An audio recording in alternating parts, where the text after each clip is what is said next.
جاتی ہے، لیکن وہ شروع کہاں سے ہوتی ہے؟ اختتام تو یہ ہوتا ہے کہ ابراہیم ہم نے تمہیں امام بنایا. شروع کہاں سے ہوتی ہے؟ کہ پہلے ہم نے تمہارا امتحان لیا.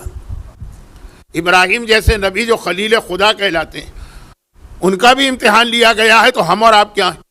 اور پھر وہ آیت آئی تھی جو اپنی جگہ حضرت ابراہیم کے مقابلے میں اور زیادہ واضح پیغام لاتی حضرت داؤد کی، کیونکہ وہی لفظ اس میں آیا ہے جو سورہ عنکبوت میں آیا تھا. وَلَقَدْ فَتَنَّا آیت ہے وَظَنَّ دَاؤُودُ أَنَّمَا فَتَنَّا، اور داؤد کو یقین ہو گیا کہ یہ اللہ نے میرا ایک امتحان لیا ہے. اب میں وہ لفظ کہنا نہیں چاہتا ہوں کیونکہ 2 دفعہ یہ بات آ چکی ہے کہ نبی کی توہین والا کوئی لفظ کہنا حرام بھی ہے. اور کل تو 8ویں امام کی حدیث آئی کہ میں تو ایسے آدمی کو دوہری سزا دوں گا. وہ لفظ میں کہنا نہیں چاہتا. اللہ نے امتحان لیا، لیکن وہ امتحان میں حضرت ابراہیم کی طرح سے حضرت داؤد 100 میں 100 نمبر لے کے کامیاب نہیں ہوئے کہ لفظ صحیح نہیں. ابراہیم کے لیے لفظ آیا وَإِذَا ابْتَلَىٰ إِبْرَاهِيمَ رَبُّهُ بِكَلِمَاتٍ فَأَتَمَّهُنَّ أَتَمَّهُنَّ مکمل تمام پورا امتحان انہوں نے دیا 100 میں 100. داؤد کے امتحان میں آپ سمجھ لیجئے کہ 100 میں 99 نمبر جو اسکول میں کالج میں ملا کرتے تھے ہمارے زمانے میں. آج کل تو کچھ گریڈنگ سسٹم ہے. تو قرآن نے کہا فَاسْتَغْفَرَ رَبَّهُ. جیسے ہی داؤد کو یقین ہوا کہ یہ جو میرے پاس کیس آیا ہے یہ کوئی عام کیس نہیں ہے، یہ تو میرا ایک امتحان تھا. انما فتنا، وہ لفظ جو قرآن نے ہمارے اور آپ کے لیے استعمال کیا کہ وَلَقَدْ فَتَنَّا، ہم تمہارا امتحان لیں گے، وہ داؤد کی زبان پہ آئے، داؤد کے ذہن میں آئے. انما فتنا فاستغفر ربہ. اب نبی تو ایک نمبر سے بھی پیچھے رہ جائے اس کے خیال میں، اس کے اندازے، اس کے حساب سے یہ بہت بڑی بھول ہے. تو استغفار کیا اپنے رب کی بارگاہ میں، خر راکعہ، سجدے میں گر پڑا، واناب، اور پھر اس نے توبہ کی. اناب جس سے اللہ کا ایک نام منیب بنا، یا اللہ کی طرف وہ واپس پلٹ کے گیا. اب یہ آیت کے ترجمے میں زیادہ وقت لگا دیتا ہوں. داؤد کا ایک امتحان، اور وہ امتحان وہی تھا کہ 2 فرشتے لڑتے ہوئے آئے، کوئی کیس وغیرہ نہیں تھا. وہ 2 فرشتوں کی لڑائی نہیں، مسئلہ ایک اختلاف، ایک مسئلے میں جھگڑا. اس کی 99 بھیڑیں ہیں، میری ایک بھیڑ ہے، تو وہ یہ کر رہا ہے اور وہ کر رہا ہے. اب میں تفصیل میں جاؤں گا تو تقریر کا موضوع بدل جائے گا. یہ داؤد کا ایک امتحان تھا. لیکن یہاں پہ ہمارے سامنے معصوم کی ایک حدیث اور آ رہی کہ یہ تو اللہ نے اعلان کر دیا کہ میں ہر ایک کا امتحان لوں گا. نہیں، ہر ایک کا نہیں، جو اپنے آپ کو مومن کہے گا. کافروں کا بھی امتحان ہوگا، منافقوں کا بھی امتحان ہوگا، لیکن اس میں ضروری نہیں کہ ہر ایک کا ہو. مومنوں میں سے ہر ایک کا ہوگا. اور مومنوں کا جو امتحان ہوگا اس کے 2 طریقے اللہ نے بیان کیے. کچھ کو ہم مصیبت میں رکھ کر مصیبت کے ذریعے ان کا امتحان لیں گے، کچھ کو ہم نعمتیں اور دنیاوی عیش و آرام دے کر ان کا امتحان لیں گے. کسی کی مالی حالت بہت اچھی ہو جانا یہ بھی ایک امتحان ہو سکتا. کسی کو بہت اچھی اولاد مل جانا یہ بھی ایک امتحان ہو سکتا ہے. اب یہ چونکہ میں نے کہا کہ یہ باتیں آنے والے کل بیان ہوں گی، آج تو شب جمعہ کی وجہ سے میں اپنے موضوع میں بھی رہوں گا، لیکن شب جمعہ کے دوسرے پیغام پر بھی آپ کی توجہ مبذول کرانا. اور اس امتحان کے حوالے سے کہ مختلف طریقے سے امتحان ہوتے ہیں، کبھی مصیبت کے ذریعے، کبھی نعمت دے کر. چنانچہ جو اولیاء خدا ہیں ان کو جب زیادہ نعمتیں ملتی ہیں تو وہ شکر تو ادا کرتے ہیں.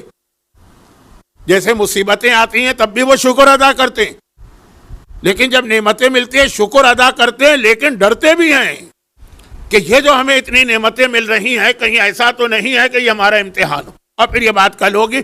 اس حوالے سے 8ویں امام کا امتحان بڑا عجیب تھا. آج کی مجلس بھی 8ویں امام کو فوکس کرتے ہوئے جو آج کا موضوع ہے اس کے حوالے سے بات آگے بڑھے گی. 8ویں امام کا امتحان بہت ہی عجیب سا امتحان تھا، اور خود امام معصوم نے، یعنی 8ویں امام نے، امام علی ابن موسیٰ الرضا علیہ السلام نے یہ جملہ ارشاد فرمایا. خود 8ویں امام نے جملہ ارشاد فرمایا کہ جو امتحان اللہ نے لیا، میرا امتحان لیا، یہ امتحان صرف اور صرف اور صرف میرے جد رسول خدا کا لیا گیا اور کسی کا نہیں. اور پھر خالی یہ ایک امتحان نہیں تھا، اس سے پہلے ایک امتحان اور تھا. 8ویں امام کی امامت شروع ہوتی ہے 183 ہجرہ میں. اس وقت ایک امتحان لیا جیسے ہی امامت شروع ہوئی. وہ قرآن کریم نے حضرت ابراہیم کے حوالے سے ایک قانون کو طے کر دیا، ایک فارمولہ سیٹ کر دیا کہ جہاں امامت ملے گی تو وہاں پہلے امتحان ہوگا. ایک امتحان اس وقت ہوا، اور اس کے بعد دوسرا امتحان اس وقت ہوا کہ جب امامت کا سلسلہ آگے بڑھا. یعنی 8ویں امام کے ہاں اولاد پیدا ہو گئی جسے 8ویں کے بعد امام بننا. دو موقع پہ اللہ نے امتحان لیے. پہلا والا امتحان تو کچھ اور معصومین کا بھی لیا گیا. یہ ذرا ہسٹری ہے اور میں اس کی تفصیل میں نہیں جانا چاہتا. ہو سکتا ہے کسی سال اگر اللہ نے زندگی دی تو یہ عشرہ زینبیہ کا موضوع 8ویں امام ہو جائیں، لیکن فی الحال تفصیل میں نہیں جا رہا. وہ امتحان یہی تھا. 7ویں امام 14 سال قید میں رہے تھے، اور جب وہ قید میں تھے تو 8ویں امام ابھی امامت شروع نہیں ہوئی. تو 7ویں امام نے جو ایک امامت کا نظام بنایا تھا، اپنے وکیل، اپنے نمائندے مختلف شہروں اور علاقوں میں، وہ بہت طاقتور ہو گئے. اس لیے کہ جو امام معصوم ان سے حساب کتاب لے سکتا ہے، ان پہ نگرانی کر سکتا ہے، ان کو مانیٹر کر سکتا ہے، وہ تو قید میں. تو اب اس میں اگرچہ 15% 20% تو بالکل پکے خالص مومن رہے، 80% کے دل میں لالچ آ گئی. یعنی وہ اتنے طاقتور ہو گئے 7ویں امام کی قید کی وجہ سے. اور جب 7ویں امام کی شہادت ہوئی، اب پتا چلا کہ 8واں تو ہے، وہ قید میں نہیں، اور وہ ہر چیز کے بارے میں سوال کرے گا. انہوں نے 8ویں کی امامت کا انکار کر دیا.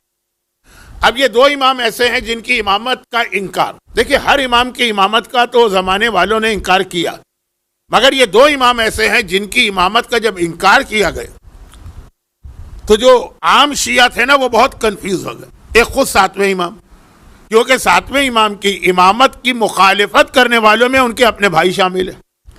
اب اگر بڑا بھائی کہہ رہا ہے کہ میرا چھوٹا بھائی تو امام ہے ہی نہیں، یہ غلط دعویٰ کر رہا، نعوذ باللہ نعوذ باللہ نعوذ باللہ، یہ جھوٹ بول رہا. تو اب جب خود اسی خاندان کا بڑا جو سربراہ ہے وہ یہ بات کہہ رہا ہو، بھئی ایک دشمن اہل بیت یہ بات کہے کہ میں ان کی امامت کو نہیں مانتا ہوں، جیسے مولا کی امامت کا انکار کرنے والے، وہ پھر بھی آدمی پہچان لیتا ہے کہ جو انکار کر رہا ہے وہ خود کیا ہے کہ ہم اس کی بات پہ توجہ دیں. لیکن یہاں 7ویں امام کی امامت کا انکار تو چھٹے امام کے بڑے بیٹے کر رہے ہیں. اور عرب ماحول میں ولد اکبر کی اہمیت تو ویسے ہی بہت ہوتی، اور اسلام میں بھی بڑے بیٹے کا ایک خاص اسٹیٹس تو ہے. باپ کی قضا نماز، باپ کی قضا روزے اس پہ آتے ہیں، اور اس کے بدلے میں اسے باپ کی میراث میں سے کچھ زیادہ حصہ ملتا ہے دوسرے بھائیوں کے مقابلے میں. اب وہ بڑا بیٹا یہ کہہ رہا، تو ایک تو وہ اب وہ چونکہ 7ویں امام کی امامت یا حالات آج کا موضوع نہیں، تو میں یہ بتا رہا ہوں کہ مخالفت تو ہر امام کی ہوئی، لیکن یہ دو اماموں کی مخالفت اس لیے عام مومنین کو کنفیوز کر گئی کہ مخالفت کرنے والا خود بھائی ہے، سگے بھائی نہیں، یعنی مائیں الگ تھی لیکن بہرحال بھائی. اور دوسرا 8ویں امام کی امامت، بھائی ان کی امامت کا انکار کرنے والا بھی کوئی یزید یا ہارون یا مامون یا مروان یا منصور نہیں ہے. ان کے بابا کے وہ وکیل ہیں جنہیں ان کا باپ نام لے لے کے وکیل بنا کے گیا. بھئی جیسے آج کل کے مراجع ہیں، یہ بھی نائب امام ہے لیکن کسی کا نام نہیں ہے. معصومین نے ایک اصول بتا دیا کہ جس میں یہ کوالٹیز ہوگی فَلِلْعَوَامِ أَن يُقَلِّدُوا، وہ لوگ اس کی تقلید کریں.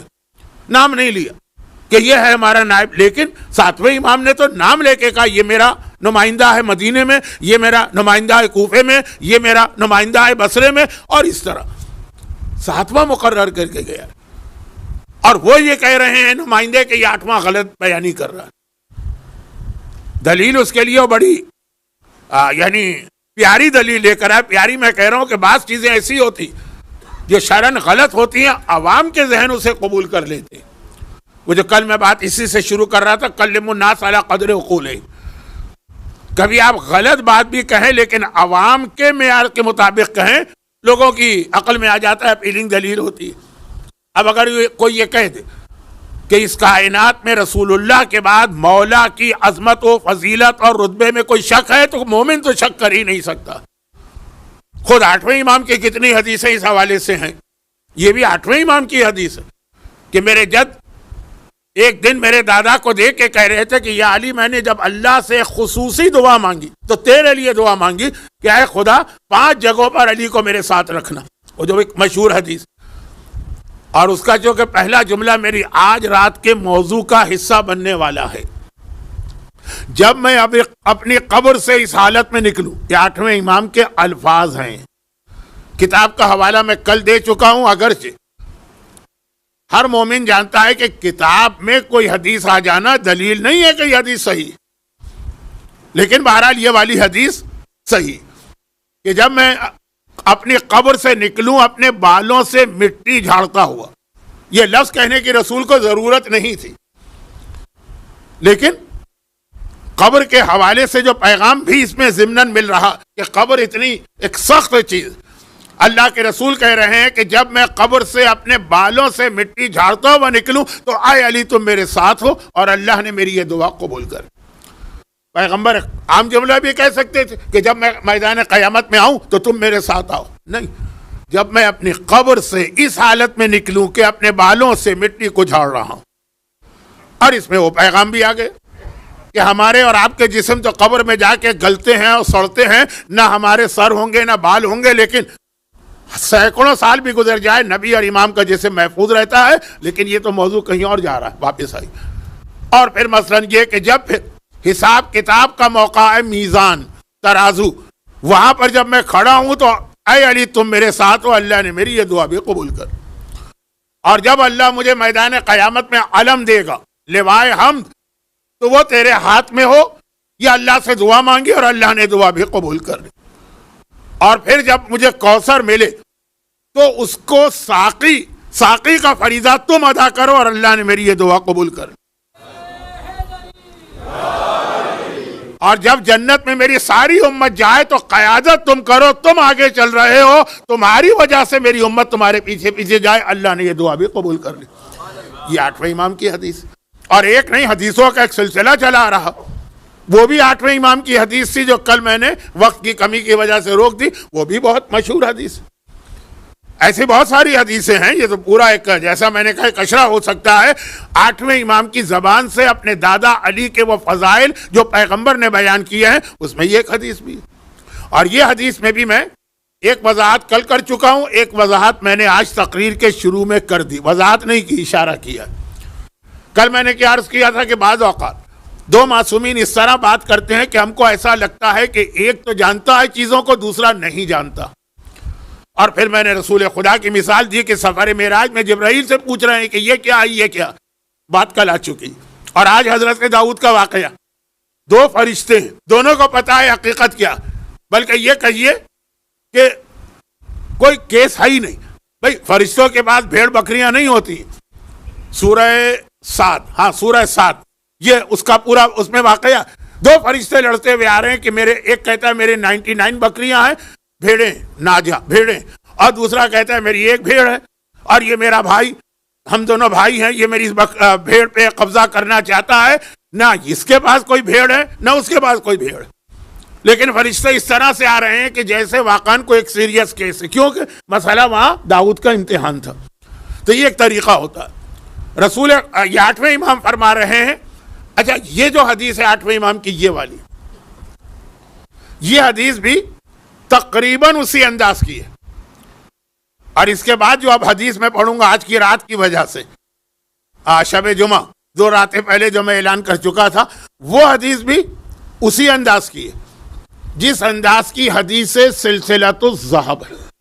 ہمارے ایک حدیث ہے نا، گولڈن چین، جس کے بارے میں کہا جاتا ہے کہ خود حدیث کا پیغام جتنا اہم ہے اتنا ہی اہم جو ہے اس کے راویوں کے نام ہے. اور وہ آپ کو معلوم ہے بہت مشہور ہے، اس لیے کہ آج بھی ہمارے تمام مجتہدین یہ لکھتے ہیں کہ اگر مردے کو عذاب قبر سے بچانا ہے یا کم از کم اس کے عذاب میں کمی لانا، تو اس کے کفن کے اوپر حدیث لکھو کہ نہ لکھو، اس کے راوی لکھو. راوی یعنی چین آف نیریٹر، راویوں کا سلسلہ وہ مشہور ہے.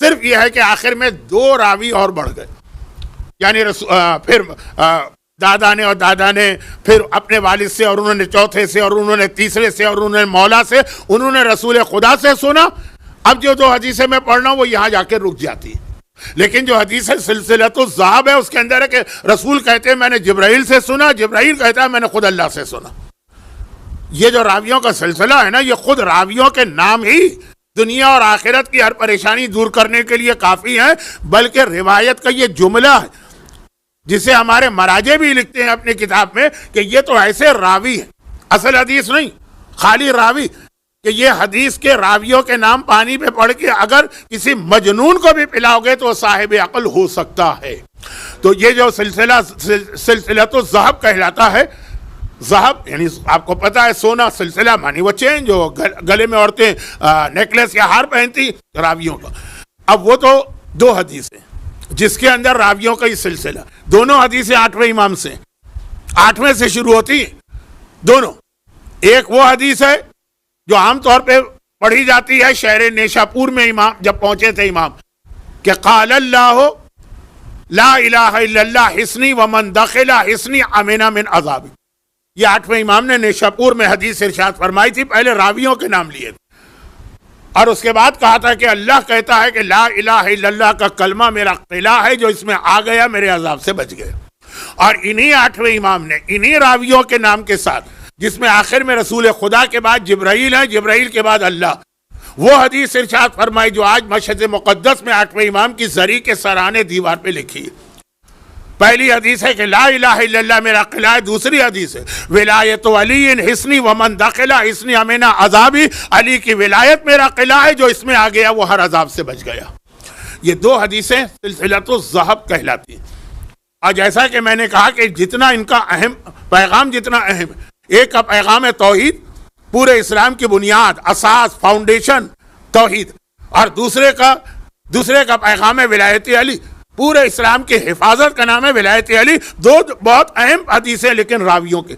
اب جو 2 حدیثیں میں پڑھ رہا ہوں اس میں بھی راویوں کے یہی نام، مگر ایک فرق کے ساتھ کہ یہ رسول کے نام پہ رک جاتی ہیں حدیث. آگے جبرائیل اور جبرائیل نے اللہ، وہ یہ 2 راویوں کے نام نہیں. ان میں سے پہلے والی حدیث 8ویں سے شروع ہوتی ہے. اس کے بعد جو حدیث میں پڑھوں گا وہ مزید ایک اضافہ ہے، وہ 9ویں سے شروع ہوتی ہے. 9ویں نے کہا کہ میں نے اپنے بابا سے سنا، اور پھر میرے بابا نے اپنے بابا 7ویں سے، اور انہوں نے اپنے بابا 6ٹھے سے، اور وہ سلسلہ. تو پہلے یہ حدیث سن لیجئے جو بالکل سلسلۃ الذہب کی طرح کی ہے، صرف اس فرق کے ساتھ کہ آخر کے 2 راوی نہیں ہیں. اور وہ یہ کہ ایک دن یہ راوی 8ویں فرماتے میں نے اپنے بابا 7ویں سے، انہوں نے 6ٹھے سے، انہوں نے 5ویں سے، انہوں نے 4تھے سے، انہوں نے آقا حسین سے، انہوں نے مولا کائنات سے یہ سنا کہ ایک دن میں رسول اللہ کے ساتھ مدینے کے ایک بازار سے گزر رہا کہ اچانک ایک آدمی ہمارے سامنے آ گیا. قد اس کا لمبا تھا اور اس کے دونوں شانے بہت چوڑے تھے اور گھنی داڑھی تھی. یہ خود مولا کے الفاظ ہیں. اور اس نے آ کے پہلے رسول خدا کو سلام کیا، السلام علیکہ یا رسول اللہ، اور اس کے بعد اس نے مجھے سلام کیا، السلام علیکہ یا رابع خلفاء اللہ، اللہ کے خلیفہ میں 4تھے آپ پہ میرا سلام. یہ سلام کرنے کے بعد بہت مشہور حدیث ہے، مجلسوں میں پڑھی جاتی ہے. یہ سلام کرنے کے بعد اس نے رسول خدا کو دیکھا اور کہا کہ یا رسول اللہ، جو میں نے کہا اور جس طرح سلام کیا یہ صحیح کہا نا؟ پیغمبر نے وہ لفظ استعمال کیا جو غدیر خم کے مجمع میں 1,20,000 مسلمانوں نے کہا تھا، اور قرآن میں بھی کئی جگہ پیغمبر نے کہا بلا، ہاں بالکل تم نے ٹھیک کہا. یہ جب جیسے ہی سنا، یہ سن کے وہ آدمی چلا گیا. اب ایک مرتبہ وہی اس کو سمجھنا پڑے گا کہ جب 2 معصوم بات کر رہے ہوں تو یہ اس لیے نہیں ہے کہ ایک جانتا ہے اور ایک نہیں جانتا، یہ اس لیے کہ ہمیں کیسے بتایا جائے. تو مولا کہتے ہیں، اور کس طرح کہتے ہیں کہ 8ویں کہہ رہے ہیں میرے بابا، ان کے بابا آقا حسین اپنے بابا علی سے یہ نقل کر رہے ہیں کہ میں نے رسول سے پوچھا کہ یا رسول اللہ، یہ تو انہوں نے مجھے 4تھا کہہ کے سلام کیا اور آپ نے تصدیق بھی کر دی، تو یہ سلام کا مطلب کیا تھا اور آپ نے تصدیق کیسے کی؟ کہا یا علی. یہ کہنے والے نے جو کہا وہ قرآن سے کہا، کیونکہ قرآن میں صرف 4 خلیفہ کا ذکر ہے جن میں چوتھے تم ہو۔ پہلے آدم، یہ پیغمبر، خود پیغمبر کے جملے ہیں، بہت مشہور ہیں، اس لیے میں تیزی سے پڑھ رہا ہوں۔ آدم کی خلقت کی، انی جاعل فی الارض خلیفہ، آدم کے لیے لفظ خلیفہ آیا، وہ پہلے خلیفہ۔ پھر حضرت موسیٰ کی دعا، اخلفنی، اے خدا ہارون کو میرا خلیفہ بنا، ہارون کے لیے لفظ خلیفہ آیا، یہ دوسرے خلیفہ تھے۔ پھر داؤد، اے یا داؤد انا جعلناک خلیفۃ فی الارض، ہم نے تمہیں خلیفہ بنایا، تو یہ تیسرے خلیفہ قرآن میں ہے۔ اور پھر اے علی تم آ گئے کہ جب یہ کہا یا ایھا رسول بلغ ما انزل الیک من ربک، تو یہ تمہاری خلافت تھی، یہ چوتھی خلافت قرآنی ہو گئی۔ کبھی کبھار مجھے لگتا ہے کہ مجمع ڈرتا ہے کوئی نعرہ لگانے سے کہ مولانا ڈانٹ نہ دے، نہیں ڈانٹیں واٹیں گے نہیں۔ تو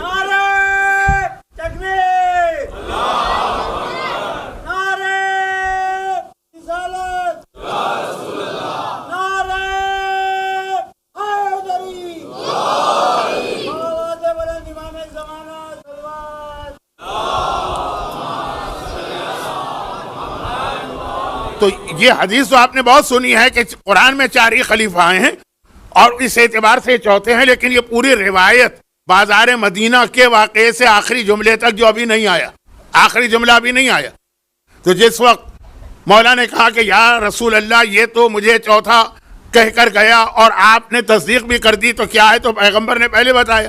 اچھا اب یہ ایسا تو نہیں ہے نا کہ ہم اور آپ قرآن جانتے ہیں اور مولانا جانتے ہو، یہ پیغام ہم تک کیسے پہنچتا؟ اس لیے سوال کیا۔ پھر رسول نے کہا کہ اے علی تم نے پہچانا یہ کون تھا؟ کہا یا رسول اللہ آپ بہتر جانتے، کہا یہ خضر نبی تھے جو تمہاری خلافت کا اعلان بازار مدینہ میں کر کے گئے۔ روایت بازار کی ہے، بازار میں ہر وقت مجمع رہتا ہے۔ تو اب یہ بھی 8ویں امام کی حدیث ہے۔ تو میں یہ عرض کر رہا تھا کہ اس طرح سے جب فضائل بیان کیے جاتے ہیں اور کثرت کے ساتھ 8ویں امام نے فضائل بیان کی، تو میں نہیں بھولا کہ میں نے یہ بات کہاں سے شروع کی تھی۔ تو اب یہ ہے کہ مولا کی فضیلتوں میں تو کوئی شک ہی نہیں، لیکن اب ان فضیلتوں کو سہارا بنا کر اگر کوئی غلط دلیل جذباتی انداز میں پیش کرے تو عام مومن جو ہے بہہ جاتا ہے اس کے اندر۔ کلم الناس علی قدر عقولہم، لوگوں سے ان کی عقل کے مطابق بات کرو۔ پیغام تو دیا جا رہا ہے ہمیں اور آپ کو، لیکن فائدہ اٹھاتا ہے شیطان بھی۔ اب یہ کہا جائے دیکھو علی اتنے افضل ہے، علی کی یہ عظمت، علی سے بڑا کوئی ہے نہیں، علی کے بغیر کوئی عبادت قبول نہیں، تو یہ کیسے ہو سکتا ہے کہ نماز بغیر ذکر علی کی اور اس کے بعد پھر نماز میں تبدیلیاں کی جائیں؟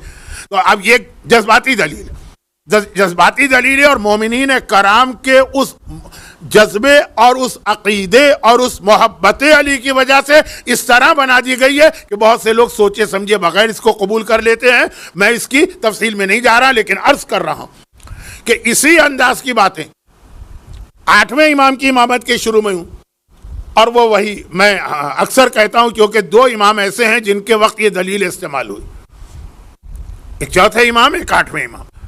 کہا کہ کیسے ہو سکتا ہے کہ اللہ نے عیسیٰ کو بچا لیا جبکہ وہ قید خانے میں تھے یا اپنے گھر میں تھے، اور 7ویں امام قید خانے میں اور اللہ نے ان کو نہ بچایا ہو، اللہ نے بچا لیا۔ اگر بچا لیا ہے تو اس کا مطلب یہ ہے کہ وہ زندہ ہے، اور اگر وہ زندہ ہے تو جب تک کہ 7واں زندہ ہے کوئی 8واں آ نہیں سکتا، تو یہ 8ویں کہاں سے آ گئے؟ اور یہ دلیل کون لوگ دے رہے ہیں؟ اب میں دہرانا نہیں چاہتا، مجمع کم از کم 3 گنا ہو چکا ہے اس وقت سے جب میں نے بات چھیڑی تھی۔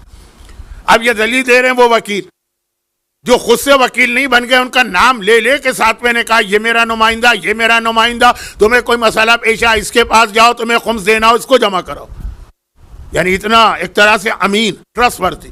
اور وہ یہ بات کہہ رہے ہیں، سب نہیں لیکن چھوٹی تعداد بھی نہیں، 80%۔ اب یہ پہلا امتحان 8ویں امام کو اپنی امامت کے شروع میں دینا پڑا۔ بابا کے وکیل جو عمر میں بھی 7ویں امام سے بڑے، اور معصومین عموماً اپنے باپ کے اصحاب کو چچا کہہ کے خطاب کرتے ہیں، جن کو آج تک 8ویں امام چچا کہا کرتے، اور وہ یہ کہہ رہے ہیں، وہاں بھائی کہہ رہے ہیں، جو شروع میں بات آ گئی ہے، وقت نہیں ہے کہ دہراؤں، اور یہاں جن کو چچا کہہ رہے ہیں وہ کہہ رہے ہیں کہ یہ امام ہے ہی نہیں۔ یہ پہلا امتحان دیا۔ پھر کس طرح سے 8ویں امام نے اس مسئلے کو حل کیا وہ ایک لمبی بحث ہے، لیکن بہرحال آخر میں حل ہو گئے۔ لیکن جیسے ہی وہ مسئلہ حل ہوا ایک دوسرا امتحان شروع ہو گیا، اور یہ دوسرا امتحان اس لیے اور زیادہ خطرناک ہو گیا کہ یہ گھر والوں کی طرف سے شروع ہوا. وہی جو میں نے کہا کہ جب بھائی بھائی کے خلاف ہو جائے، سگے بھائی یا سوتیلے لیکن خونی رشتہ دار والے بھائی، وہ 8ویں امام کے ساتھ مسئلہ پیش آیا جب 9ویں امام پیدا ہو گئے. اس وقت 8ویں کی عمر ہو گئی تھی 45 سال.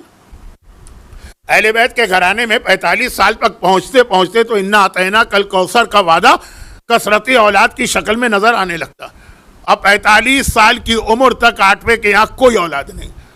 اب جب اولاد نہیں ہے، اور یہ جملہ میں اس لیے کہہ دوں کہ اس کے حوالے سے بھی ہمارے ذہن میں معصومین کی زندگی کا ایک بڑا غلط کنسپٹ، وہ فاقے کر کے زندگی گزارتے تھے لیکن مجبوری کے فاقے نہیں تھے، ان کے پاس کائنات کی ہر نعمت ظاہری طور پر بھی تھی.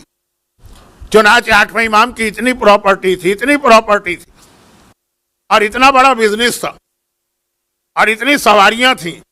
آج تو فرض کیجیے آپ کسی مومن کے گھر میں جائیں اور 10 گاڑیاں کھڑی ہوں تو آپ حیران ہو جائیں گے. وہاں اگر 50 گھوڑے کھڑے ہیں تو سمجھیے 50 گاڑیاں. تو اب اتنی پراپرٹی اب تک اولاد نہیں ہوئی. تو اب ان کے دلوں میں لالچ آ گئی جن کو یہ جائیداد مل سکتی ہے. اگر کوئی انسان مر جائے اس کی نہ اولاد ہو نہ والدین تو جائیداد جاتی ہے بہن بھائیوں کو. چھوٹی موٹی رقم تو ہے نہیں کہ آدمی نظر انداز کرے. اب بہن بھائیوں کے دل میں یہ خیال آیا کہ عمر اتنی ہو گئی. آپ دیکھیں گے کہ معصومین کی عمر تقریباً 50 اور 60 کے بیچ میں رہتی تھی. تو اب یہ ہے کہ عمر اتنی ہو گئی ہے کہ عنقریب جو ایک طریقہ چلا آ رہا ہے خاندان امامت میں ایج کا، تو اب عنقریب دنیا سے جانے والے ہیں تو جائیداد ہم کو ملے گی. اور ہو گئے 9ویں امام دنیا کے سامنے آ گئے. اولاد ہو جائے تو چاہے اکیلی ایک اولاد کیوں نہ ہو ساری جائیداد اس کی. وہ بھائیوں کی اور بہنوں کی امیدوں پہ پانی پھر گئے. اب خاندان میں اختلاف پڑ گئے. آدھے بھائی اور آدھی بہنوں نے 9ویں امام کو 8ویں کا بیٹا ماننے سے انکار کر. اب اس میں جو بھائی بہنوں کی بات ہو رہی ہے، کس کے بھائی بہن 8ویں کے؟ اس میں معصومہ قم جیسی صاحب فضیلت خاتون بھی ہے. تو ایک وہ گروہ بن گیا بھائی بہنوں میں جو مکمل 8ویں امام کے ساتھ. لیکن بھائی بہنوں کی زیادہ تعداد، ایک آدھ نہیں زیادہ تعداد. وہ جو پراپرٹی کا اور پیسے کا، پیسہ بہت بری چیز ہے. آدمی یعنی بھائی بھائی کے درمیان تلوار چل جاتی. بلکہ تو ایسے کیسز بھی آج کل سننے کو آ رہے ہیں پاکستان میں کہ بیٹے باپ کو قتل کر دیتے ہیں کہ بڑے میاں کسی طرح ٹلتے ہی نہیں ہے، کب ملے گی ہمیں جائیداد جب ہم خود بوڑھے ہو جائیں گے. خاندان اہل بیت میں بہت واضح مثال، 9ویں کو 8ویں کا بیٹا ہی نہیں مانا. جو بیٹا مان لو گے تو ساری جائیداد ان کو جائے گی. اور پھر وہاں اللہ بھی یہ امتحان، اللہ نے بھی امتحان لے لیا. اور وہ یہ کہ اہل بیت کے گھرانے میں بڑے ہوں کہ چھوٹے، سب کے چہرے بہت ہی چمکنے والے چہرے ہوتے ہیں، چاندی کی طرح سے خوبصورت گورے. 9ویں امام کا رنگ ذرا سا دبتا ہوا تھا. جو پورے خاندان، اور خاندان سے مطلب خالی وہ لوگ نہیں جو چلی آ رہی ہے پوری ایک وہ فیملی ٹری والے پشتینی رنگ، اس سے بالکل مختلف. تو اور زیادہ ان کو موقع مل گیا باتیں کرنے کا کہ یہ ان کا بیٹا ہے ہی نہیں. اچھا ان کا بیٹا نہیں ہے تو یہ کیوں یہاں آ گئے؟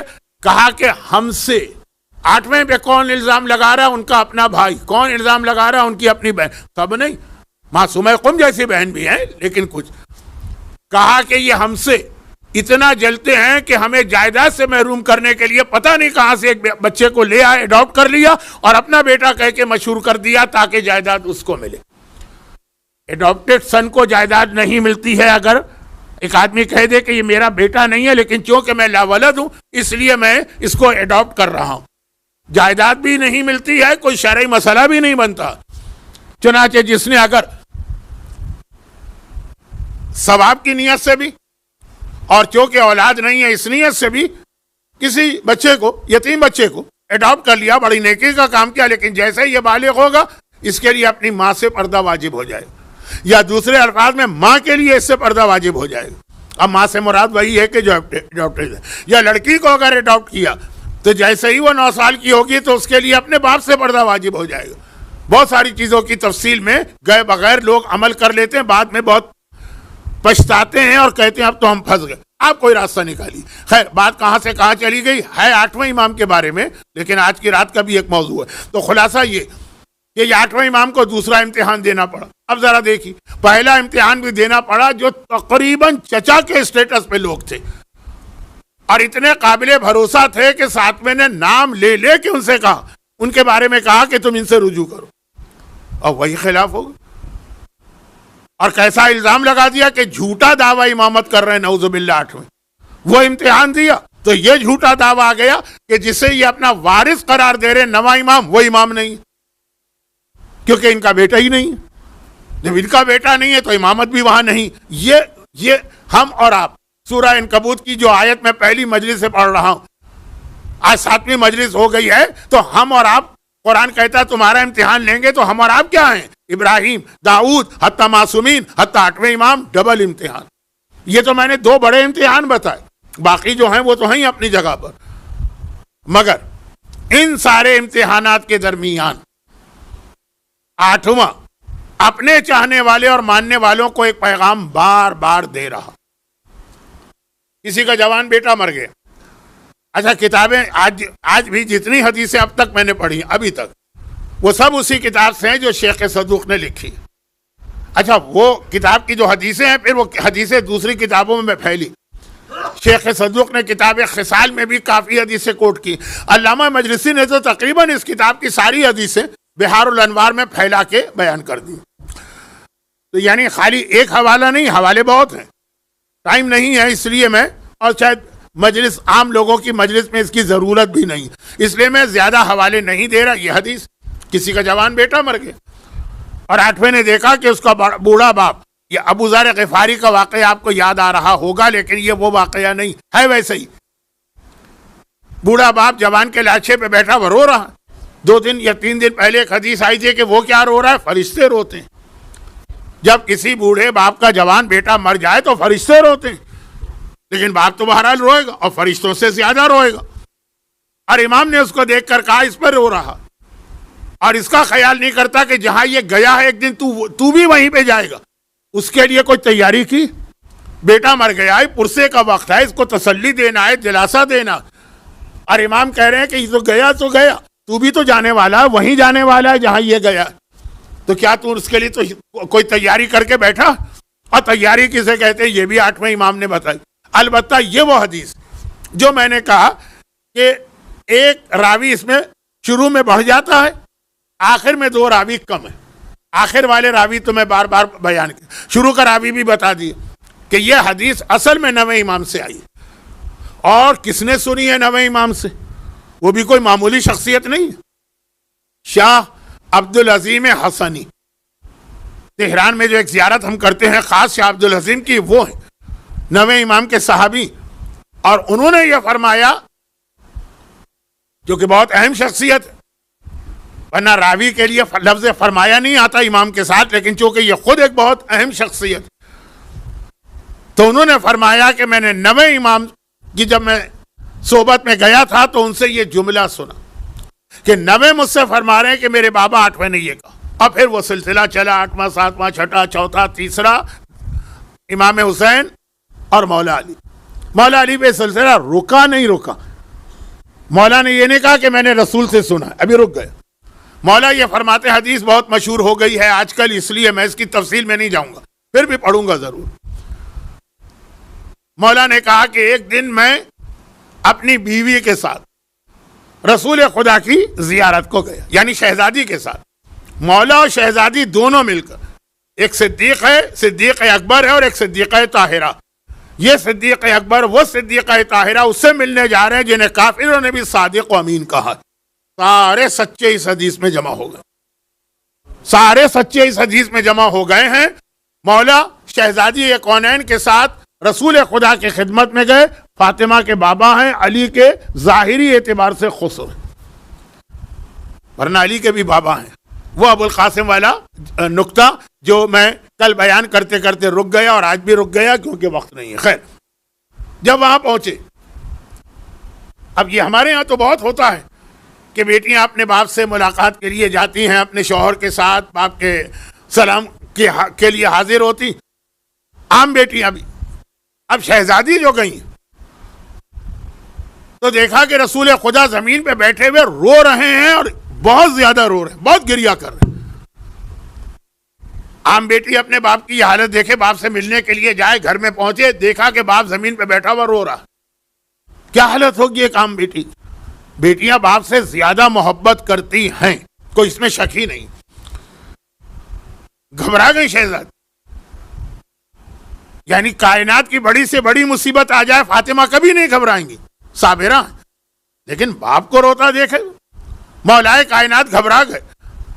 دونوں نے ایک زبان ہو کے کہا یا رسول اللہ یہ آپ اس وقت کیوں رو رہے ہیں. تب وہ حدیث شروع ہوئی جو شب جمعہ کی وجہ سے میں آج مختصر کر کے اس لیے پڑھ رہا ہوں کہ خواتین ذاکرات نے یہ حدیث عورتوں کو بہت زیادہ سنا دی اور مرد حضرات بھی سنتے ہیں. پیغمبر نے کہا کہ اے علی اور اے فاطمہ مجھے اس وقت معراج کا سفر یاد آ رہا, اور اس معراج کے سفر میں نے اپنی امت کی 11 عورتوں کو اس حالت میں دیکھا تھا کہ جب بھی وہ منظر میری آنکھوں کے سامنے آتا ہے میں بے اختیار رونے لگتا ہوں. رو رہے ہیں رسول, خالی حدیث نہیں سنا رہے, روتے ہوئے سنا رہے. شہزادی نے طلب کے کہا تو بابا اپنے امت کی عورتوں کو کس حالت میں دیکھا. اب پوری حدیث آپ کو یاد آ گئی, لیکن یہاں پہ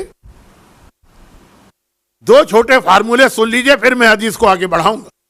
پہلا فارمولہ یہ ہے کہ ہمارے اصول سے, ہمارے اصول کا مطلب یہ ہے کہ ہمارے عقیدہ اصول دین شامل ہے کہ اللہ عادل ہے, اور عادل کا مطلب یہ ہے کہ اگر ایک جرم 2 آدمیوں نے کیا ہے تو دونوں کو ایک جیسی سزا ملے گی اگر جرم ایک جیسا. یہ ہمارا عقیدہ نہیں ہے جو بعض مسلمانوں کا ہے کہ اللہ قادر مطلق ہے, جو چاہے کر دے. وہ چاہے تو یزید کو بھی جنت میں بھیج سکتا ہے, اور چاہے تو, میں نام نہیں لینا چاہتا, بڑی قابل احترام شخصیت کو بھی جہنم میں بھیج دے. وہ اللہ جو چاہے کرے.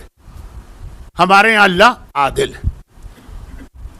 تو ایسا نہیں ہے کہ اس انداز سے اللہ نظام چلائے گا تو جو جرم عورت نے کیا وہی جرم اگر مرد نے کیا تو یہ حدیث مردوں کے لیے.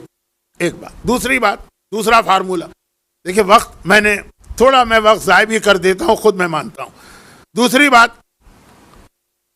مردوں کو تو نہیں کہیں گے ہم, بیٹوں کو جائیداد میں بیٹیوں سے ڈبل حصہ ملتا, تو ذمہ داری بھی ڈبل ہوتی ہے, اور شاید اس حوالے سے پھر سزا بھی ڈبل ہو. کئی مسئلے ہیں اسلام کے, چونکہ وقت نہیں ہے تو میں اس کی تفصیل میں نہیں جا رہا, جہاں ایک ہی جرم کی سزا عورت کے لیے کم رکھی ہے, مرد کے لیے زیادہ رکھی. اگر کوئی شخص اسلام لانے کے بعد دوبارہ کفر میں چلا جائے وہ واجب القتل ہے اگر مرد ہے. عورت قتل نہیں ہوگی, وہ جیل میں ڈالی جائے گی. جرم دونوں نے ایک جیسا کیا ہے. اور مثالیں دوں گا تو آج جو اصل موضوع ہے وہ رہ جائے گا. تو اب مرد اگر جائیداد میں ڈبل حصہ لے جاتے ہیں تو امام نے کہا نا کہ ذمہ داریاں بھی ڈبل ہیں. وہ حدیث بھی آپ کو یاد ہے, ابو ہاشم جعفری بہت مشہور صحابی, 11ویں سے نقل کی, اور کہا مولا مگر یہی جواب تو چھٹے نے دیا تھا. تب امام نے کہا کہ مجھ میں اور ان میں کیا فرق ہے, جو وہ کہیں گے وہ میں کہتا ہوں, جو میں کہہ رہا ہوں وہی وہ کہیں گے. ایک ہی سوال تھا, اور وہ یہ تھا کہ مردوں کو ڈبل حصہ کیوں ملتا ہے. کہا اس لیے کہ نان و نفقے کی ساری ذمہ داری مردوں پر ہے, عورتوں کو بالکل اس سے بری کیا ہوا ہے. تو اگر فیسلٹی زیادہ دی جا رہی ہے تو ذمہ داری بھی زیادہ ہے, تو ہو سکتا ہے کہ جو یہ ہے تو مردوں کو یہ ڈبل سزا ملے. اچھا, اب ایک ضمنی بات سن لیجیے. 8ویں امام کے ایک بھائی ہیں زید, جو تاریخ میں کہلاتے ہیں زید النار. اب آپ کو پتا ہے کہ نار مانے آگ. یہ زید النار کیوں کہلاتے ہیں, اس کی 2 وجوہات کتابوں میں. ایک وجہ تو یہ ہے کہ انہوں نے جب مامون رشید کے خلاف اعلان بغاوت کیا تھا, کس زمانے میں جب 8ویں امام آ چکے تھے مرو, مدینہ خالی تھا, انہوں نے مدینہ کے اندر امامت کا دعویٰ نہیں کیا, بغاوت کا اعلان کر دیا کہ وہ حکمران ظالم ہے تو میں اس کے خلاف اعلان کر رہا ہوں. اور پھر جتنے بھی مامون کے ماننے والے مدینے میں تھے ان کے گھروں کو آگ لگا دی. تو مشہور ہی ہو گئے زید النار, یا مدینہ ہے یا بصرہ, بہرحال شاید بصرہ ہے, اب کنفیوز ہو رہا ہوں میں, لیکن بہرحال جس شہر میں انہوں نے اپنا موومنٹ شروع کیا پہلا کام یہ کیا کہ عباسیوں کے گھروں کو آگ لگا, تو مشہور ہو گئے آگ والے زید, آگ والے زید. کیونکہ زید نام کے 50 آدمی ایک وقت میں ایک شہر میں رہتے تھے.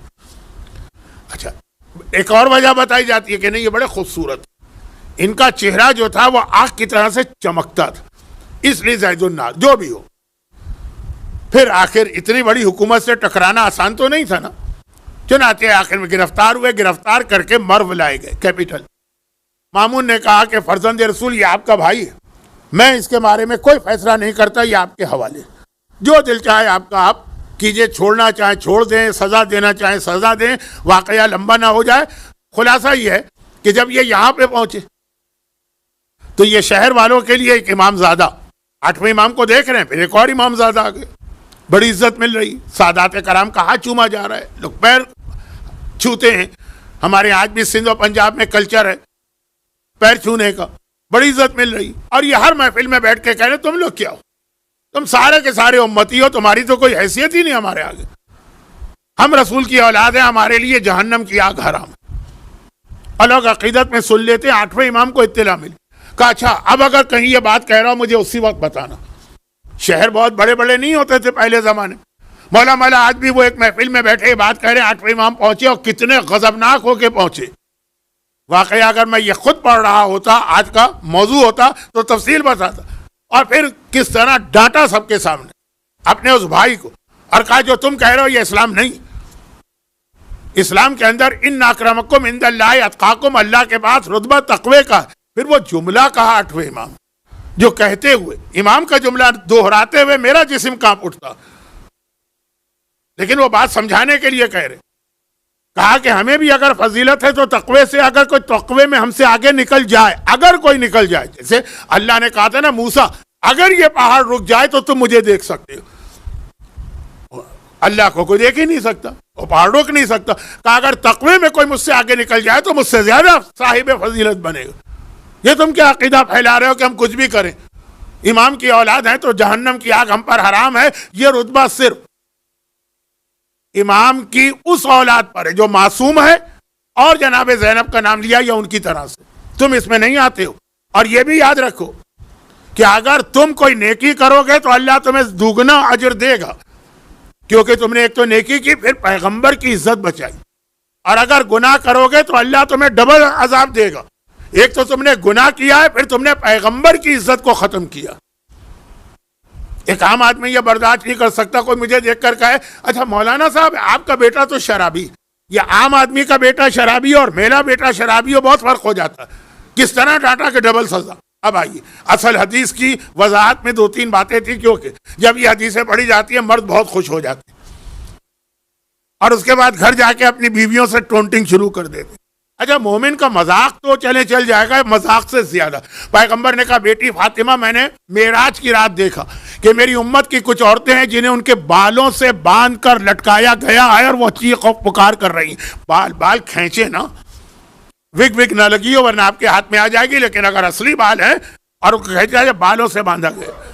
اور میں نے دیکھا میری امت کی کچھ عورتیں ہیں جن کی زبان میں سوراخ کر کے اس میں رسی سے ان کو باندھ کے لٹکائے گئے زبان سے, اور کچھ عورتوں کو میں نے دیکھا ان کو ان کے سینے سے باندھ کے لٹکایا گیا, اور کچھ عورتوں کو میں نے دیکھا کہ انہیں اس طرح لٹکایا گیا ہے کہ ان کا آدھا جسم پیر وہ جہنم کے کنویں کے اندر جا رہے ہیں, وہ جل رہی ہیں. پیغمبر نے تفصیل بھی بتائی, لیکن اس وقت تفصیل بتانے کا وقت نہیں رہا.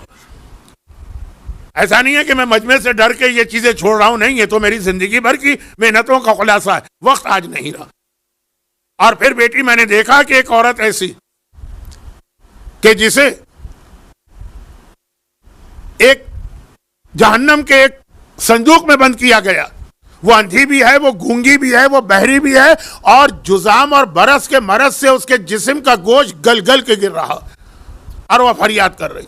اور میں نے پھر دیکھا کچھ ایسی عورتیں ہیں جنہیں پورا آگ میں رکھا گیا, جیسے باربیکیو کی آئٹم کو آپ اس طرح آگ میں رکھ کے لٹتے پلٹتے ہیں, اور ان کا گوشت کاٹ کاٹ کے ان کو کھلایا جا رہا. اور پھر میں نے دیکھا میری امت کی کچھ عورتیں جن کا جسم گدھے کا ہے, سر خنزیر یعنی سور کا, اور ان کو منہ کے راستے سے سخت ترین عذاب دیا جا رہا. پھر میں نے دیکھا میری امت کی کچھ عورتیں جو کتے کی شکل میں آئیں. اب ذرا دیکھیے اصل حدیث لوگ بھول جاتے ہیں, مذاق جب اڑاتے ہیں نا, کس کا, بظاہر میرا مذاق اڑاتے ہیں, اصل میں امام کا مذاق اڑا رہے ہیں. رسول اللہ کا مذاق اڑا رہے ہیں جو یہ حدیث بیان کرتے ہوئے رو رہے ہیں. یہ دیکھا نہیں مولانا کتا نہیں کہا ہوگا, پیغمبر نے کتیا کہا ہوگا. دیکھیے اب یہ اردو زبان کی اصلاح نہیں کر رہے ہیں, وہ پوری حدیث اور رسول خدا اور شہزادی فاطمہ کا مذاق اڑا رہے ہیں. پیغمبر نے کہا کچھ عورتوں کو دیکھا کتے کی شکل میں آئیں اور ان کے جسم میں ایک طرف سے آگ داخل کر کے دوسری طرف سے نکالی جا رہی اور پورا جسم ان کا اندر سے جل رہا. کہاں تو رسول رو رہے تھے اور کہاں مولا کائنات اور شہزادی دونوں پیغمبر کے ساتھ بیٹھ کر یہ بھی رونے لگے. وہ یاد ہے نا آپ کو, وہ بڑھیا رو رہی تھی تو وہ نابینا آئے تو انہوں نے کہا میں تمہاری مدد کروں گا, تو وہ بھی رونے لگے. تو بلال آئے تو کہا میں تمہاری مدد کروں گا, بلال بھی رونے لگے. وہ واقعہ ذرا مذاق والا ہے, یہ واقعہ بہت سیریس. اور روتے روتے شہزادی نے کہا, عورتوں کا تذکرہ ہے نا, تو طلب کے سیدہ نساء عالمین, عورتوں کی سردار, بابا آخر یہ ہوا کیسے؟ اس میں دو تین چیزیں میں نے اس لیے چھوڑ دی کہ وہ بچے بھی مجلس میں بیٹھے ہیں, ممبر کی تہذیب بھی ہے, وہ بتانا مناسب نہیں. کہا جو عورت بالوں سے باندھ کے لٹکائی گئی تھی یہ وہ تھی جو نامحرم سے اپنے بال نہیں چھپاتی. نہیں چھپاؤ. کتنے سال؟ 50 سال, 60 سال, 70 سال, 80 سال ہی تو تمہاری عمر ہوگی. بھئی 70 سال کے بعد تو عورت پر بالوں کا پردہ بھی معاف ہو جاتا, وہ اب بال کھول سکتی. اور 9 سال کی عمر سے شروع ہوتا ہے 50-55 سال کے مزے کے لیے. اب پتہ نہیں اس میں کیا مزہ ہے. مزے کے لیے جو لاکھوں سال کے عذاب کو برداشت کرے اس سے زیادہ احمق, بے وقوف, یا قرآن کے الفاظ میں ان الانسان لفی خسر, گھاٹے والا سودا اور کیا ہوگا. نامحرم سے بال نہیں چھپانا. اور جو عورت اپنی زبان کے ذریعے سے لٹکائی گئی تھی یہ وہ عورت تھی جو اپنی زبان سے اپنے شوہر کو اذیت و تکلیف دیتی تھی. ہمارے یہاں پاکستان اور انڈیا کے بعض علاقوں میں رواج ہے, سب جگہ نہیں, شریف گھرانوں میں کبھی یہ نہیں ہوتا, لیکن بعض علاقوں میں رواج ہے کہ شوہر بیوی کو مارنا اپنا حق سمجھتا ہے اور بیویاں شوہر سے مار کھانا بھی اپنی ذمہ داریوں میں سمجھتی. یہ میں کیوں کہہ رہا ہوں؟ اس لیے کہ میں خواتین کا درس دے رہا تھا, شہر کا نام بھی نہیں لیتا. 15-20 عورتیں, انہوں نے مجھ سے کہا مولانا آپ رات کو مجلس بھی پڑھتے ہیں, خواتین کے درس تو دن کو ہوتے ہیں, آج مجلس میں ضرور پڑھیے گا, ہمارے شوہروں کو بتائیے گا, بے شک ہمیں مارے لیکن اتنا نہ مارے, ذرا کم مارا کر. میں نے کہا اس کے لیے تو ہاتھ لگانا بھی حرام ہے, لیکن وہ اس طرح مجھ سے کہہ رہی جیسے یہ تو طے شدہ بات ہے کہ شوہر کو اختیار ہے کہ ذرا سی بات ہو بیوی کو اس نے ایک تھپڑ جڑا اور مارا. عورتیں کہہ رہی ہیں یہ سمجھ کے کہ یہ تو اسلام میں شاید آ گیا ہے حکم, حرام ہے حرام. اگر اس طرح سے بھی ہاتھ لگا کہ اس کی کھال کا رنگ بدل گیا تو دیت واجب ہے, اور ذرا جا کے دیکھیے دیت کی مقدار کیا ہوتی. لیکن مسئلہ یہ ہے کہ مرد کا ہاتھ کب اٹھتا ہے؟ جب عورت کی زبان نہیں رکتی. یہ زبان شوہر کو اذیت دینے والی عورتیں, کہا کہ ٹھیک ہے وہی بات, کتنے سال زبان کا مزہ چکھا, 50 سال, 60 سال, 70 سال, 80 سال, اور اس کے بعد اس کی سزا کتنی؟ کم سے کم جو ہے مرنے سے لے کے قیامت تک. اب یہ قیامت کی بات چھوڑیے, وہ تو بات کا مسئلہ ہے. اور حدیث رسول روتے ہوئے سنا رہے ہیں, شہزادی روتے ہوئے سن رہی, اور وہ عورت کے جسے سینے سے باندھ کے لٹکایا گیا یہ اپنے شوہر کا حق ادا نہیں کرتی, وہ والا حق جس کے لیے شادی کی جاتی.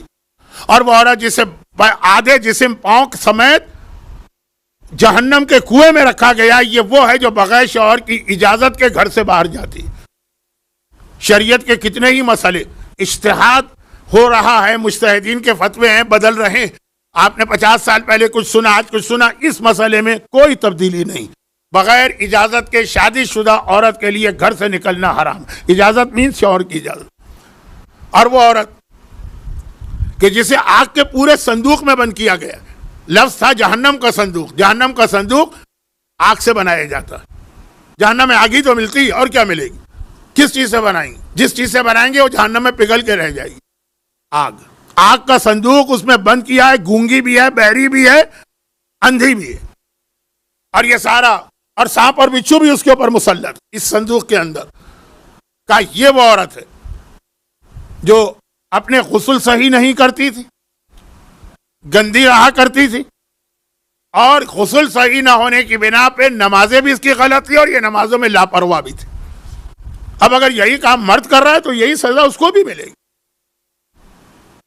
اور بیٹی فاطمہ وہ عورت جس کے جسم میں آگ داخل کی جا رہی ہے اور منہ سے اور اس کے پہلوؤں کا گوشت کاٹ کاٹ کے اس کو کھلایا جا رہا. یہ وہ عورت ہے جو اپنے پڑوسیوں کے لیے تکلیف کا باعث بنتی.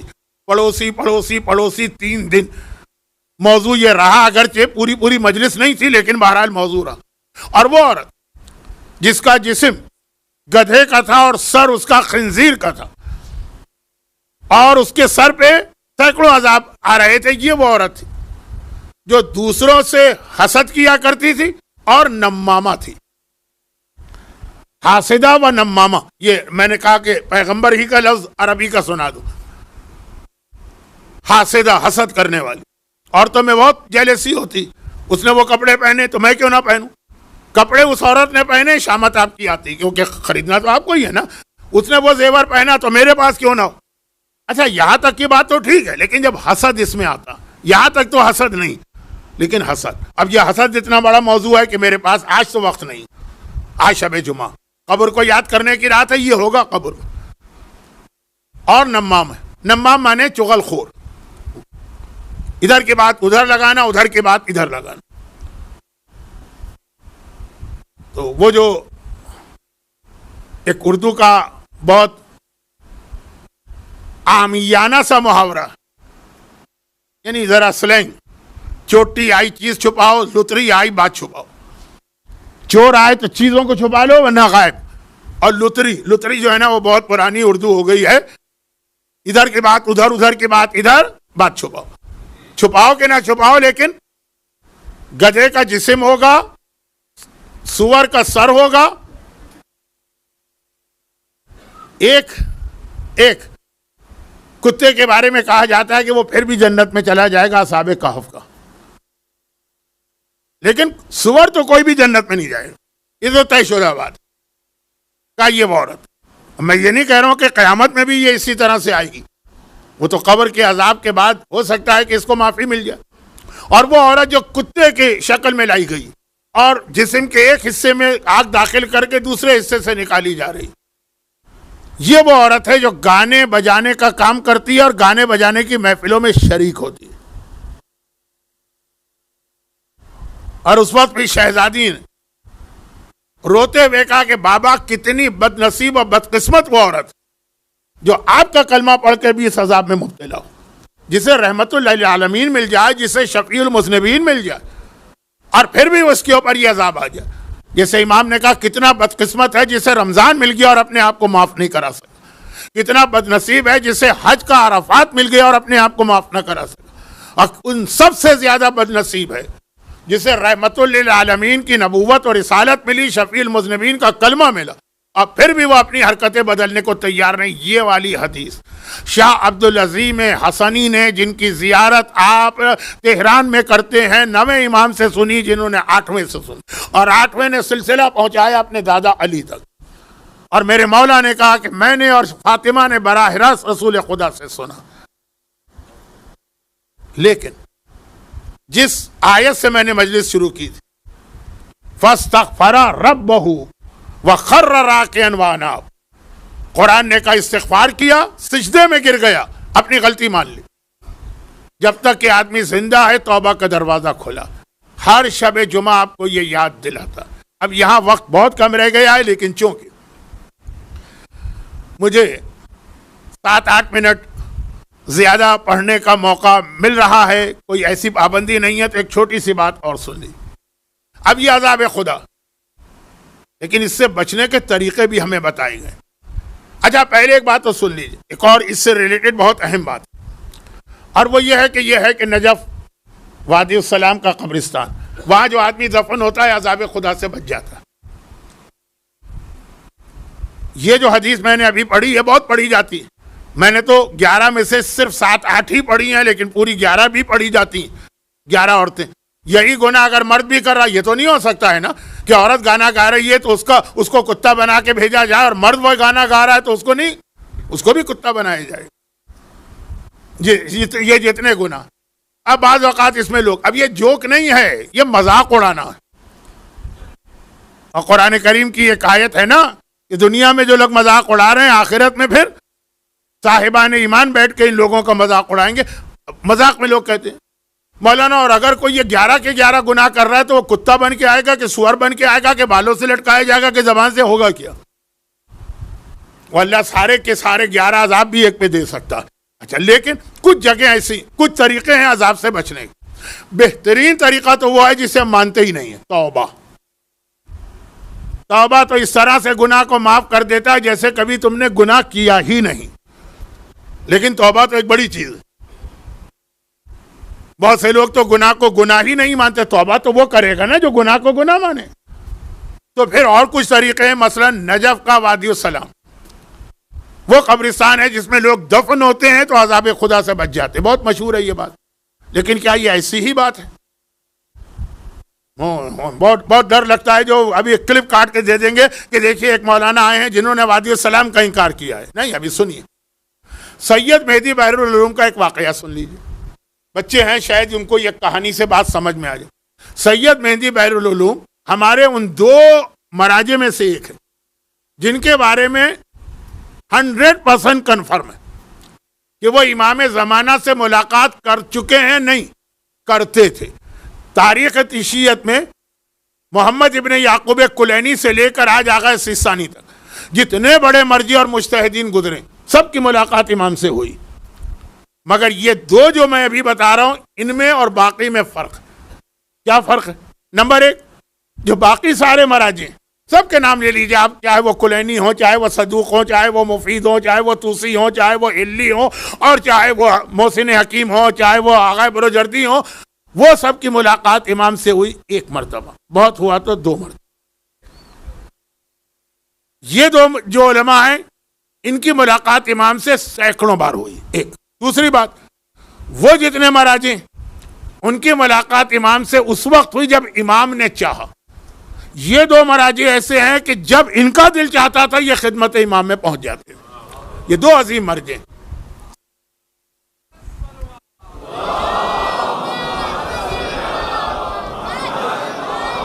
ایک مرجع دفن ہے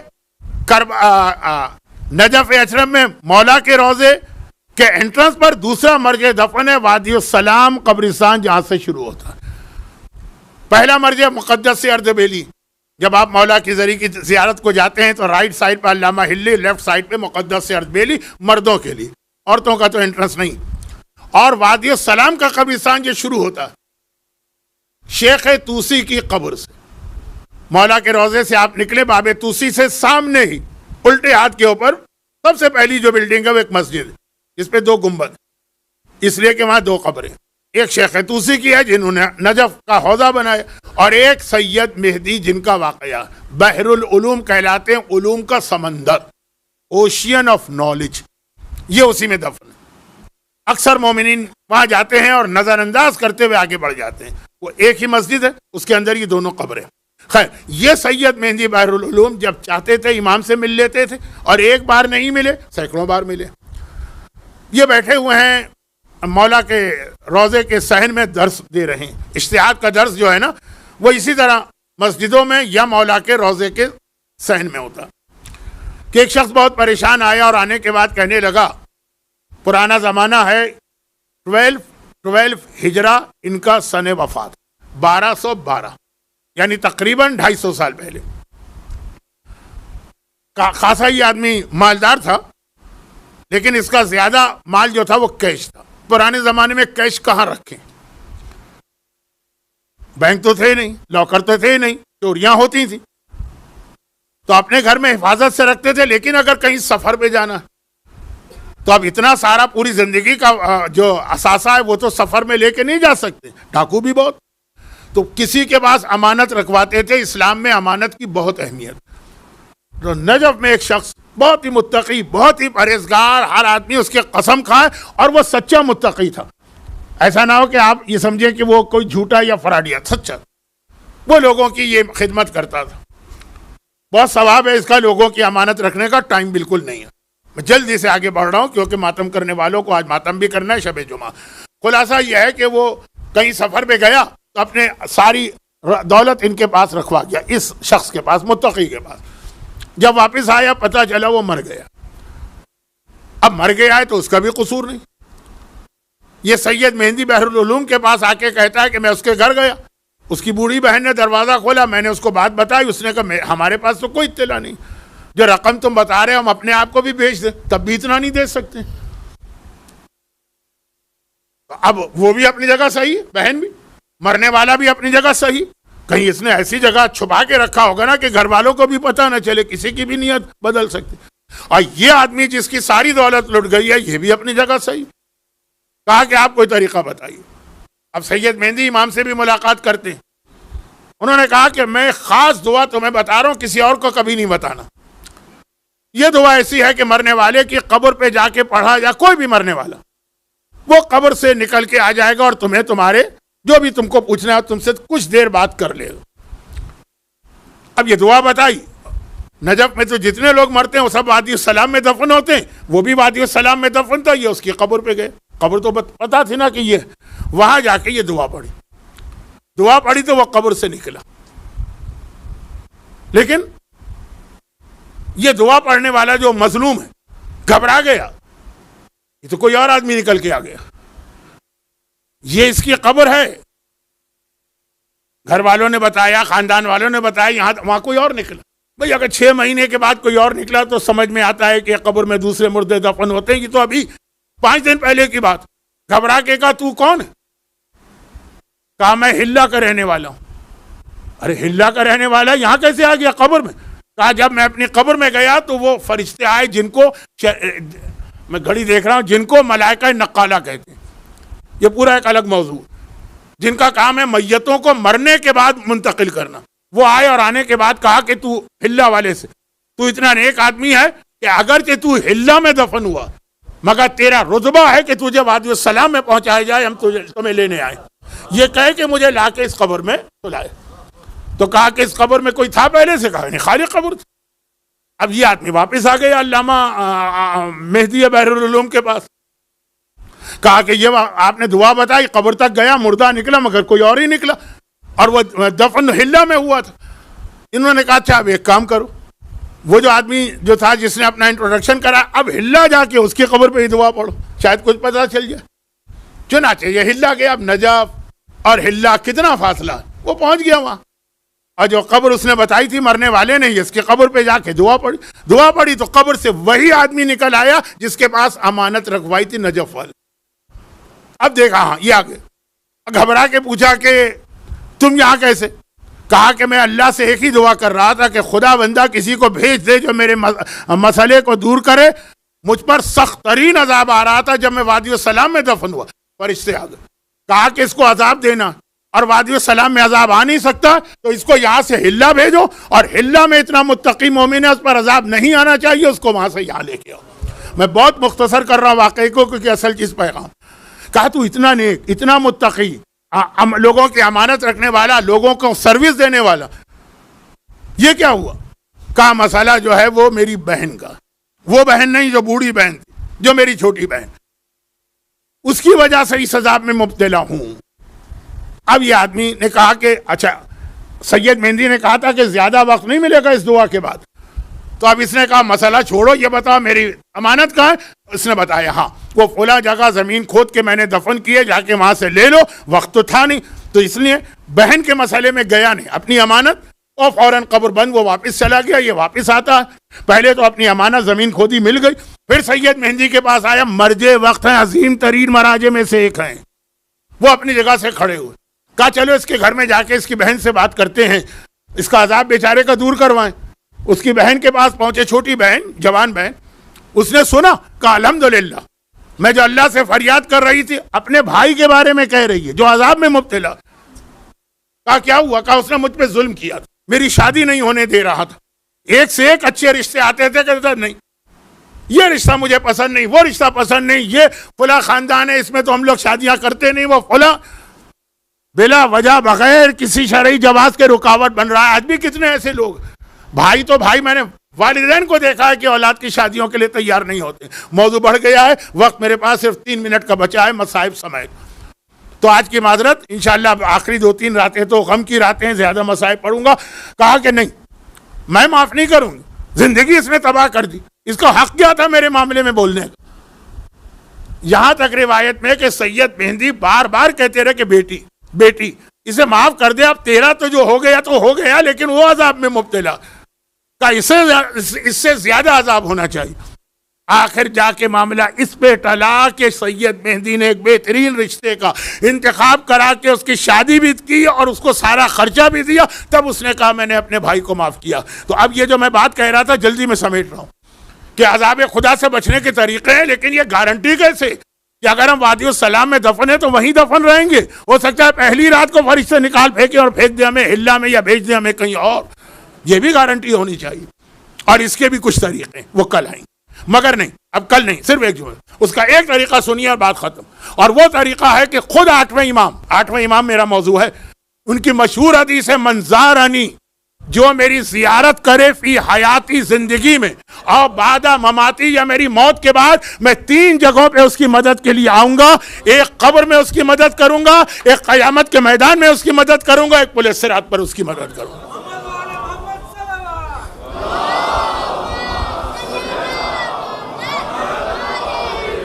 یہ 8ویں کی زیارت. ایک جملہ کہہ رہا ہوں, یہ بہت زیادہ ریسرچ والا جملہ نہیں, لیکن زیارت ہر امام معصوم کی ثواب لاتی ہے. بہت فضیلتیں, پوری کتابیں ہیں, خود کامل الزیارات میں دیکھ لیجیے. رسول خدا سے لے کے 11ویں امام تک کی زیارت کی فضیلتیں. لیکن شاید یہ والی ایسی حدیث شاید کہ جس میں امام نے ضمانت و گارنٹی لی, یہ ہے کہ آقا حسین کی زیارت کو جاؤ تو اللہ اتنے گناہ معاف کرے گا, ہر قدم پر اتنی فضیلتیں دے گا. لیکن امام معصوم کہے کہ میں گارنٹی لیتا ہوں, میں ضمانت دیتا ہوں, تبھی تو امام ضامن کہلا رہے ہیں. خالی ہرن کی وہ ہرنی کے بچے والے مسئلے کی وجہ سے امام ضامن نہیں ہے, وہ ضمانت لے رہے ہیں کہ میری زیارت کرو تو قبر میں بھی میں آؤں گا. پھر کہاں کا عذاب, قیامت میں بھی میں آؤں گا, جب نامہ اعمال تولا جائے گا بولے صراط پر بھی میں آؤں گا. یہ ذمہ داری 8واں امام لے رہا ہے. ہم تو جسارت نہیں کر سکتے امام سے, لیکن 8واں امام کہہ رہا. اور اس کے ساتھ پھر اس جملے کو ملا دی کہ من بکا علی الحسین او ابکا او تبا کا وجبت لہ الجنہ, اور حسین پر آنسو بہاؤ تو دیکھو کس طرح جنت واجب ہوتی ہے. غم حسین زیارت امام رضا. اس کے ساتھ میری امام رضا کے حوالے سے 2 دن کی گفتگو مکمل ہوئی. اور غم حسین کی بات آئی تو یاد رکھیے گا کہ عزاداری کے حوالے سے سب سے زیادہ حدیثیں بھی 8ویں کے حوالے سے آئی ہیں. پورا مہینہ محرم کا امام سوگ مناتے تھے. اور کربلا کا غم تو ایسا کہ خالی امام معصوم ہی غم نہیں کرتے تھے, کوئی اور بھی ان کے ساتھ تھا. بہت جلدی, کیونکہ ان مصائب اس سال کے عشرے میں اب تک مصائب میں زندان شام کے مصائب پڑھنے کا موقع نہیں ملا, تو آج 2 جملے سن لی. شام کا قید خانہ ہے, یہ جملہ تو آپ نے سنا کہ وہاں چھت بھی نہیں ہے, زمین پہ بچھانے کا فرش بھی نہیں ہے, اور ایک سے ایک ظالم و سنگدل کو ڈھونڈ کے یزید لاتا ہے اور اس قید خانے کا نگران بناتا ہے. تو آخر اس کو ڈھونڈنے کی ضرورت کیا پڑتی ہے؟ وہ ظالم ترین کو لے کے آتا ہے, لیکن وہ ظالم ترین بھی جب اہل بیت کی مظلومیت کو دیکھتا ہے, وہ اہل بیت کا چاہنے والا بنتا ہے, یزید کو فوراً اس کو ہٹانا پڑتا. اور انہی ظالم ترین زندانیوں میں سے ایک ایسا کہ ایک دن وہ میرے مظلوم آقا سجاد کے پاس آتا ہے اور کہتا ہے فرزند رسول, جب میں یہاں پہ آیا تھا تو آپ کے خاندان اتنی دشمنی, بغض اور عداوت رکھتا تھا, لیکن اب میں آپ کے خاندان کا ایسا محب بن گیا ہوں. آپ کی مظلومیت دیکھی ہے میں نے, لیکن مولا صرف ایک ریکویسٹ اور درخواست ہے, آپ ایسا تو نہ کریں نا کہ میں بھی مارا جاؤں, میرے گھر والے بھی مارے جائیں, میرے بچے بھی مارے جائیں. امام نے کہا تیرا جملہ بتا رہا ہے تجھے ہم سے کوئی شکایت ہو گئی؟ ہم نے تو آج تک کوئی ایسا کام کر ہی نہیں سکتے. فرزند رسول, ہاں ایک شکایت, اور وہ یہ کہ میں جتنا میرے اختیار میں ہے اتنی میں سہولتیں دے رہا ہوں نا, لیکن پھر دیکھیے آپ کے خاندان کی کوئی بیوی رات کے وقت باہر نکل کے, قید خانے سے نکل کے وہ قید خانے کے دروازے کے باہر بیٹھتی ہیں, وہاں ماتم شروع کرتی. اگر یزید کو پتہ چل جائے تو میرا زن بچہ کولو پلوا دے گا. مولا سجاد نے کہا ایک بات بتا دے, جب شام کو تو جاتا ہے واپس اپنے ہاتھ سے دروازہ لاک کر کے جاتا ہے؟ کہا ہاں مولا. جب فجر کے قریب آتا ہے تو اپنے ہاتھ سے دروازہ کھولتا ہے، لاک کھولتا ہے؟ کہا جی. کہا یہ دروازہ کھلا ہے؟ نہیں. قفل کھلا ہے؟ نہیں. کہا جب ساری رات قید خانہ بند ہے تو اگر کوئی بی بی باہر جانا بھی چاہیں تو کیسے جائیں گی؟ اب چکرا گیا کہ ہاں فرزند رسول، یہ بات تو آپ صحیح کہہ رہے ہیں. مولا نے کہا تجھے دھوکہ کیسے ہوا کہ ہم میں سے کوئی بی بی باہر جاتی؟ کہا دو وجہ سے. نمبر ایک، ان کا لباس وہی ہے جو آپ کے خاندان کا لباس ہے. آپ کو پتا ہے نا کہ عرب کے علاقے میں ہر علاقے کا لباس الگ ہوتا ہے. بحرینی ابا الگ ہے، کویتی ابا الگ ہے، عمانی ابا الگ ہے. لباس وہی ہے جو آپ کے گھرانے کا. چلیں پھر بھی لباس ہو سکتا ہے کہیں سے لے لیا. ان کے نوحے اور بہن بھی وہی ہیں جو سارا دن میں یہاں سنتا ہوں. کبھی کہہ رہی ہوتی ہیں ہائے میرا حسین، کبھی کہہ رہی ہوتی ہیں ہائے میرا اکبر. مولا سجاد نے کہا اچھا اب اگر وہ بی بی نظر آئے تو مجھے بلا لینا. مولا آتے ہیں قید خانے میں. زینب نے گھبرا کے پوچھا سجاد یہ ظالم کا آدمی اتنی دیر کیا بات کرتا رہا؟ مولا نے تفصیل بتائی. زینب نے حیران ہو کر کہا اچھا تو جب وہ بی بی نظر آئے تو بیٹا سجاد مجھے بھی ساتھ لے جانا. اسی رات کو آدھی رات کا وقت ہے، زندانی دوڑا آیا. کہا فرزند رسول ذرا چلے. وہ بی بی آج بھی باہر بیٹھی بھی ماتم کر رہی. مولا سجاد کو تو پتا ہے نا، لیکن آواز دی پھوپھی اماں ذرا چلیے. دونوں باہر آئے. رات کا وقت، آدھی رات، سناٹا، آدم نہ آدم ذات کوئی بھی نہیں.